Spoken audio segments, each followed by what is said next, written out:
Je suis prêt. Madame, monsieur, bonsoir.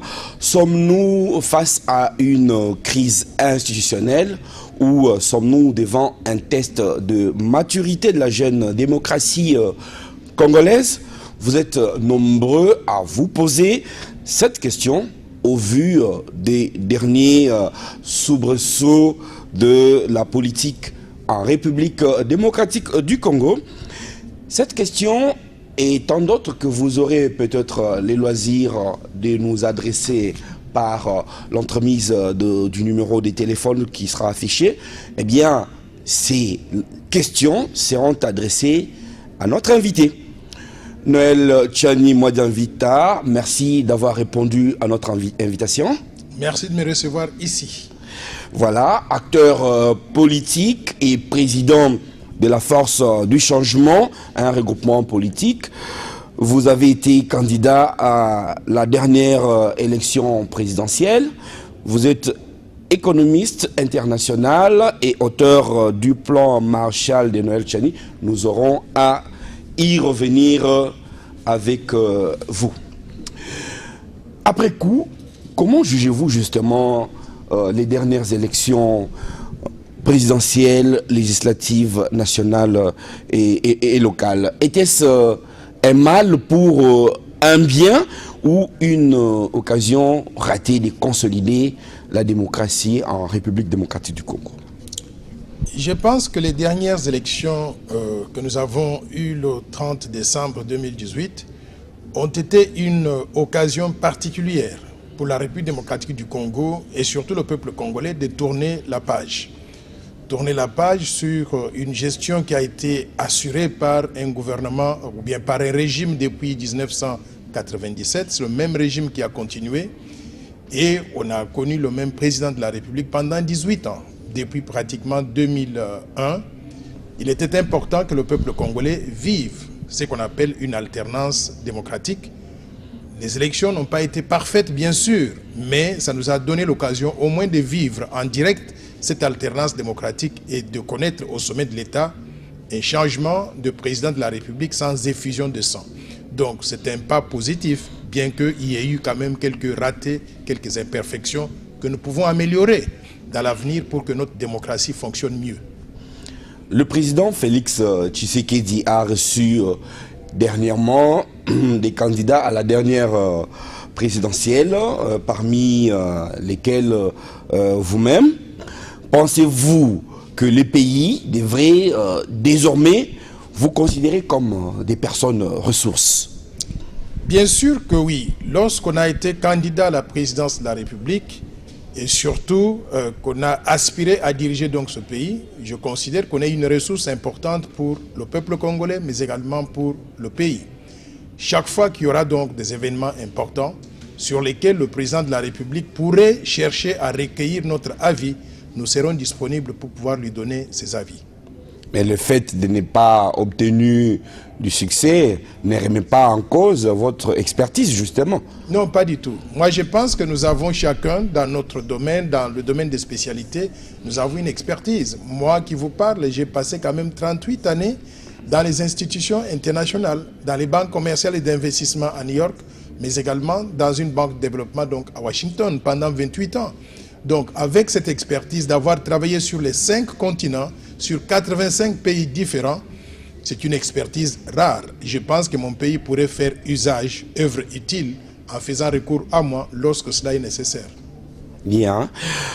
Pourquoi, comme certains candidats présidents, vous n'avez pas aussi été candidat aux législatives nationales et locales, parce que la loi le permettait aussi? La loi le permettait certainement, mais il faut savoir ce qu'on veut. Moi, personnellement, je me vois avec un destin national. Je souhaiterais me situer à ce niveau et je pense que je peux être utile à mon pays en étant président de la République, Premier ministre ou à ce niveau national. Je pense que nous avons beaucoup de Congolais. Nous avons une population de 92 700 000 personnes. Il y en a qui sont bons pour être des sénateurs, d'autres sont bons pour être des parlementaires. Et moi, j'aurais souhaité être au sommet de l'État. Êtes-vous prêt à répondre à cette aventure électorale? Si les conditions le permettent, bien sûr. Mais pour l'instant, ce que nous avons fait, nous nous sommes mis à la disposition du pays. Nous avons rencontré le président de la République, Félix-Antoine Tshisekedi, et nous lui avons exprimé notre disponibilité à lui rendre service, à rendre service à notre pays, à notre population, s'il estime que cela est indispensable. Oui, justement, on voudrait en savoir un peu plus. Qu'est-ce qu'il vous a dit? Il s'est plaint, il a trouvé que finalement, c'était plus complexe qu'il ne l'ait pensé d'être chef d'État? Non, pas du tout. Bien au contraire, il est très à l'aise. Moi, j'étais très impressionné. C'est comme s'il avait été entraîné depuis plusieurs années. Il est très bien dans son fauteuil de président de la République. Il s'est entretenu avec nous en tant qu'ancien concurrent, mais aujourd'hui, nous nous retrouvons tous donc dans le même camp. Nous regardons donc dans la même direction. Et il a voulu simplement nous rassurer qu'il est disposé à faire appel à nous lorsque les conditions le permettraient. Eh bien, on s'attendrait à ce que les élections nous acheminent vers des certitudes au niveau national. Voilà que ces élections sénatoriales nous plongent en plein doute. On se demande comment sommes-nous arrivés là? Bien, vous savez, nous sommes dans un pays qui a un système électoral assez complexe. Et ce système électoral, il faut que les gens comprennent très bien d'où il vient. Il est issu de ce qu'on appelle l'accord de Sun City, où ce pays était divisé en 4 morceaux tenus par des belligérants. Il fallait qu'on puisse recoller les morceaux, réunir donc toutes ces 4 parties pour que nous redevenions un seul pays. Dans ces conditions, la constitution qui avait été conçue à Sun City était une constitution qui, d'un côté, tendait la main à toutes les parties pour qu'elles se retrouvent. Donc on a créé des institutions pour pouvoir caser tout le monde. Il ne pouvait y avoir qu'un seul président de la République. On a donné aux autres leaders, donc d'autres regroupements politiques, on leur a donné la vice-présidence de la République. C'est comme ça qu'on a eu donc le chemin 1+4. Maintenant, ces leaders n'étaient pas les seuls. Ils avaient des gens qui les suivaient, qui les accompagnaient. Il fallait leur trouver de la place. C'est comme ça qu'on a créé donc 2 chambres. La chambre basse avec 500 personnes et la chambre haute avec 100 personnes. Quand vous regardez très bien donc le Sénat, c'est pratiquement tout le monde qui était sorti donc de ces milieux-là. On a organisé donc des élections pour la première fois. Ça marchait plus ou moins. Maintenant, on arrive à réaliser que la juxtaposition de 2 scrutins différents, 2 modes d'élection différents, c'est-à-dire au niveau de la présidence de la République et au niveau de l'Assemblée nationale, on utilise le mode de scrutin direct, c'est-à-dire que le peuple choisit lui-même ses dirigeants. Le peuple choisit directement donc le président de la République ou les députés nationaux. Maintenant, au niveau des gouverneurs des provinces et au niveau aussi de sénateurs, on utilise donc le mode de scrutin indirect. C'est-à-dire que ce n'est pas le peuple qui choisit qui sera sénateur ou gouverneur, c'est plutôt les députés provinciaux. Alors, avec ce système, les gens ont bien compris que si vous voulez devenir sénateur ou gouverneur de province, vous n'avez pas besoin de faire campagne au niveau de la population. Vous devez simplement soudoyer 4 personnes, 4 députés provinciaux. Il est plus facile de soudoyer 4 personnes, de pouvoir leur donner de l'argent et d'attendre à ce qu'ils vous renvoient l'ascenseur en faisant de vous donc un sénateur. C'est ce système-là aujourd'hui qui nous cause des problèmes. Pourquoi? Parce que la corruption a été détectée dans le système. La corruption, elle est endémique. Beaucoup de personnes ont dénoncé cela. Alain Atundu, qui fait partie donc de la majorité présidentielle ou du FCC, l'a dénoncé. Mabi Mulumba, Peter Kazadi, de l'UDPS, Adam Bombolo, Luzolo Bambi, tout le monde, moi-même qui vous parle, j'ai été contacté par des gens qui sont venus me voir, qui m'ont dit, vous avez été un candidat excellent pour la présidence de la République, les choses n'ont pas marché, nous pouvons vous envoyer au Sénat. Si vous voulez devenir sénateur, nous allons organiser cela. Je leur ai dit, mais allez-y, organisez. Moi, je serais très content de pouvoir servir mon pays donc à ce niveau-là, si c'est possible. Et ils me diront, mettez maintenant la main dans la poche, donnez-nous de l'argent et nous allons organiser cela. Ils demandaient 25 000 $ par député provincial. Alors, si vous en avez 4, vous avez besoin de 4 pour devenir donc sénateur, vous devez débourser 25 000 par 4. Moi, je pense que ce système de corruption, il est endémique. Nous ne pouvons pas accepter à ce niveau de notre pays une institution comme le Sénat, composée de gens qui sont envoyés là-bas, pas parce qu'ils peuvent représenter le peuple congolais, effectivement, mais plutôt parce qu'ils ont de l'argent pour corrompre. Donc, je crois que le président de la République, Félix-Antoine Tshisekedi, a pris l'initiative de réunir toutes les institutions de la République, la justice, mais également le Sénat, et ainsi de suite. Nous allons y revenir, mais la question serait plutôt par contre, est-ce que ce qui est reproché, c'est la corruption? Parce qu'elle existe toujours, elle existera toujours, ou c'est le système? Moi, je pense que la corruption, d'abord, c'est ce qui est visible directement. La corruption, elle est endémique. Vous savez, je voudrais souligner l'importance de combattre la corruption je vous en prie. Avec beaucoup de rigueur. Notre pays est classé aujourd'hui par Transparency International, qui est une ONG internationale, comme l'un des pays les plus corrompus de la planète. C'est une réputation que nous, peuple congolais, nous ne méritons pas. Et à cause de cette réputation-là, nous sommes incapables d'attirer des investisseurs de qualité qui viennent de l'extérieur pour faire des affaires dans notre pays. Nous devons combattre la corruption, tout le monde le sait. Nous devons combattre la corruption, non pas simplement au niveau national, mais au niveau donc, de l'administration publique à tous les niveaux. Maintenant, lorsque cette corruption arrive à pénétrer une institution comme le Sénat, moi je pense que notre pays est en danger. Nous devons mettre fin à ce système-là et combattre donc la corruption avec l'énergie la plus forte que nous puissions avoir. Que dites-vous alors des cadeaux offerts par des candidats présidents de la République, par des candidats députés nationaux pendant la propagande électorale? Et ça, ce n'est pas de la corruption. Je déplore ce système-là et je vais vous dire que si ce système n'existait pas, Noël Tchani serait président de la République aujourd'hui. Je déplore ce système-là. Et j'ai dénoncé cela à plusieurs reprises parce que beaucoup de personnes vont voter pas la personne avec une vision de développement qui peut régler les problèmes du pays. Mais beaucoup de personnes vont voter quelqu'un qui leur a donné un t-shirt or ou acheter un sac de foufou ou acheter donc un bol donc de riz. Mais vous consommez le foufou ou le riz en une journée et vous restez avec tous vos problèmes pendant toute la législature. Donc, je pense que nous devons trouver des voies et moyens pour améliorer la façon dont notre gouvernance, notre système politique fonctionne. Je déplore donc cette pratique-là de distribution de cadeaux aux gens pour qu'ils puissent, pour que vous puissiez donc avoir donc leur vote.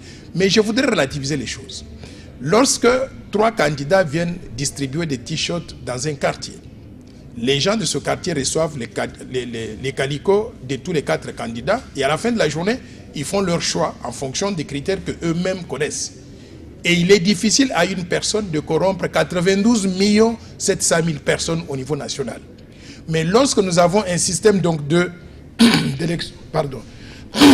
lorsque nous avons un système d'élection au niveau des sénateurs, mais également au niveau des gouverneurs des provinces, où le siège est déterminé par 4 députés provinciaux, il est facile d'identifier ces 4 députés provinciaux et de les corrompre. Commençons par changer ce système-là. Donc vous dites que c'est une question d'échelle. Là, c'était une corruption à petite échelle et négligeable. Et ici, au sénatorial, c'est une corruption à grande échelle. Moi, je n'ai aucune tolérance pour la corruption, de petite échelle ou de grande échelle. Si on identifie... Annulant la présidentielle et les législatives. Non. Jusqu'à présent, nous n'avons pas de loi qui dise, par exemple, que un candidat ne peut pas dire... Oui, effectivement, je suis l'auteur du plan Marshall de Noël Tchani pour la reconstruction et le développement de la RDC.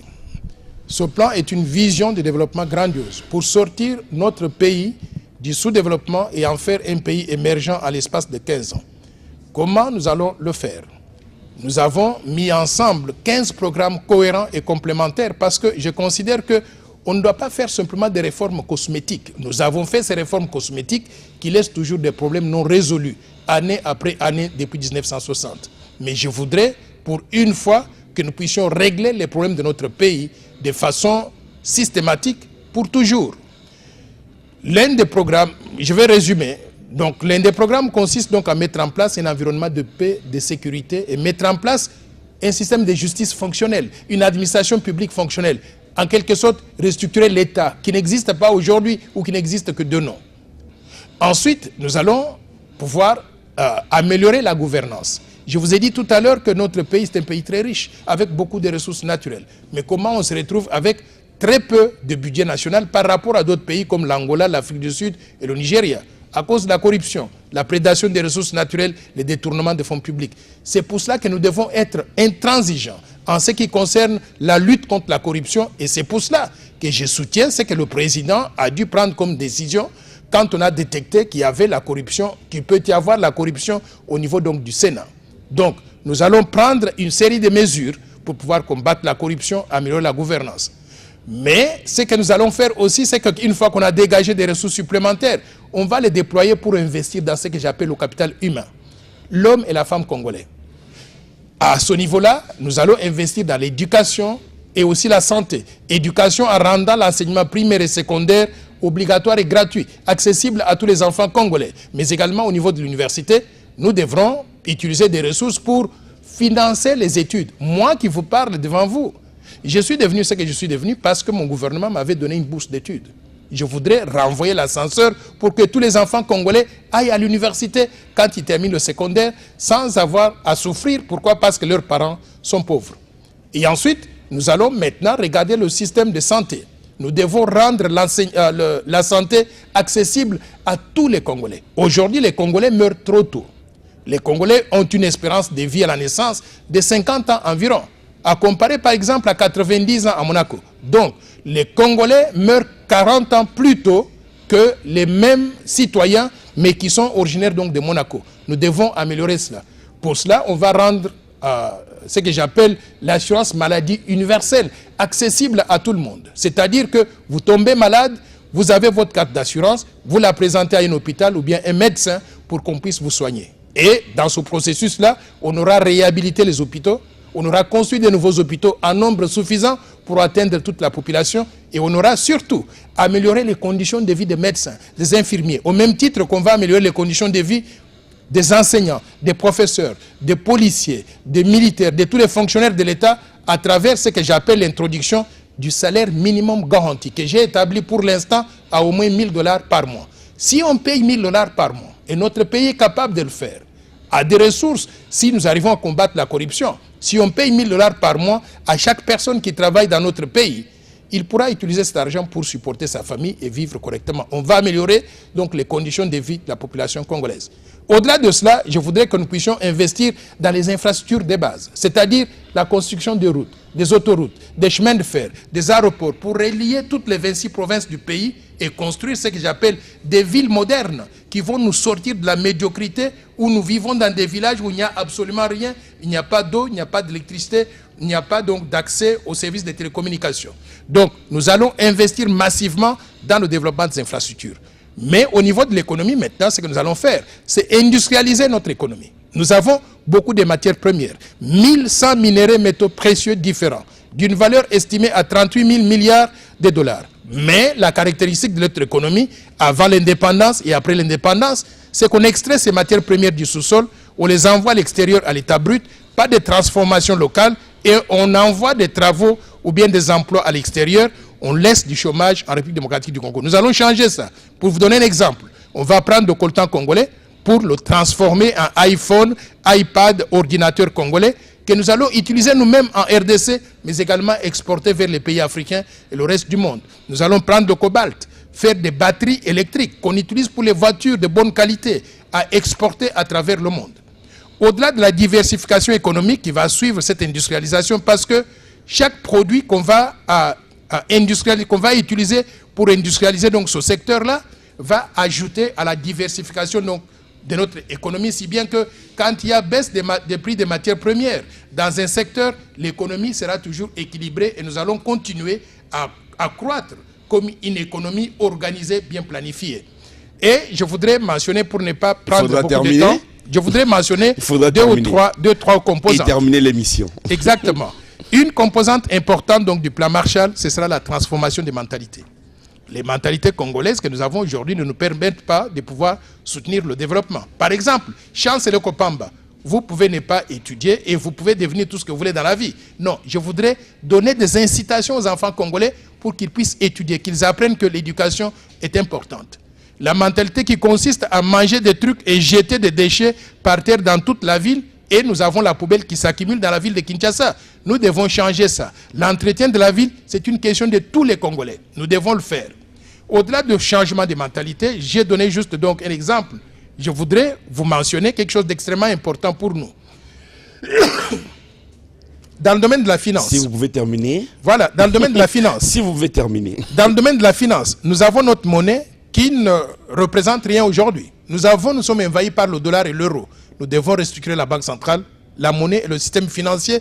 Le système financier, sortir du système de 20 petites banques qui appartiennent aux étrangers pour faire des véritables banques nationales tenues par des Congolais ou l'État congolais ou la participation des Congolais et des étrangers, mais des véritables banques qui peuvent financer l'économie, financer le secteur privé pour que notre économie puisse fonctionner normalement. Je voudrais m'arrêter là-bas, mais j'ai encore beaucoup de choses à partager avec vous dans le cadre du plan Marshall. Voilà, peut-être que nous ferons une émission spécifique là-dessus. Merci beaucoup, Noël Tchani. Nous sommes arrivés à la fin de cette émission. C'est à moi de vous remercier et encore une fois de plus. Je voudrais saisir l'opportunité pour souhaiter joyeux anniversaire à l'autre moitié qui s'appelle Hilary. Je vous souhaite donc joyeux anniversaire. Vous êtes une grande addition donc dans notre famille et j'espère que vous aurez donc une longévité, vous aurez donc du bonheur dans le reste de votre vie et encore une fois, merci de m'avoir donc à vos côtés. Eh bien, bon anniversaire Madame Hilary et bonne continuité avec le programme de RLTV. Je vous retrouve demain, même heure, même chaîne. Merci et au revoir. Merci à vous. Merci mille fois, John. Merci beaucoup de m'avoir ici. Excellent. Merci beaucoup, professeur. Merci beaucoup, en tout cas. Je viendrai à tout moment quand vous voudrez. Et je voudrais dire bonjour donc à Roger Lumbala. J'espère qu'il nous a suivi. Oui, oui, oui. Il nous a suivis. Il savait que vous allez passer. Ah bon, ça c'est très bien. Ça, c'est très bien. D'accord. Oh non, non, non, c'est bien.